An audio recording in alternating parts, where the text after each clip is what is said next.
মাত্র 2 টাকায় দরিদ্র শীতার্ত মানুষের মাঝে উষ্ণতার আমেজ ছড়ালো শিক্ষার্থী সহযোগিতা সংগঠন 2 টাকায় আমেজ নামে ব্যতিক্রমী শীতবস্ত্র মেলা। বেড়া উপজেলা প্রশাসনের সহায়তায় শুক্রবার বেড়া পৌর এলাকার শ্যানালপাড়া ঈদগাহ মাঠে এ মেলার আয়োজন করে সংগঠনটি। আয়োজনে দৃষ্টি কাড়ে জুলাই আগস্ট গণ অভ্যুত্থানে পাবনার সকল শহীদদের নামে স্টলের নামকরণ। এছাড়া জুলাই আগস্ট গণ অভ্যুত্থানের গ্রাফিতিও প্রদর্শন করা হয় মেলায়। এদিন সকালে ব্যতিক্রমী এই শীত বস্ত্র মেলার উদ্বোধন করেন জুলাই আন্দোলনে শহীদ খোকন সর্দারের পিতা আজিজুল সর্দার। প্রধান অতিথি ছিলেন বেড়া উপজেলা নির্বাহী কর্মকর্তা মোর্শেদুল ইসলাম। বেড়া পৌর বিএনপির যুগ্ম আহ্বায়ক মঈন উদ্দিন খাজার সভাপতিত্বে বিশেষ অতিথি ছিলেন পাবনা জেলা জামায়াতে ইসলামীর সদস্য ডাক্তার আব্দুল বাসেদ খান।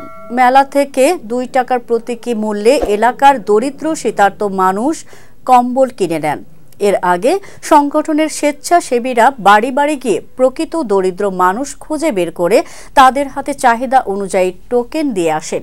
সেই টোকেন স্টলে জমা দিয়ে পছন্দমতো শীতবস্ত্র নিয়ে যান। বেড়া উপজেলা নির্বাহী কর্মকর্তা মোর্শেদুল ইসলাম বলেন, সংগঠনটির কর্মকাণ্ড মানবিক।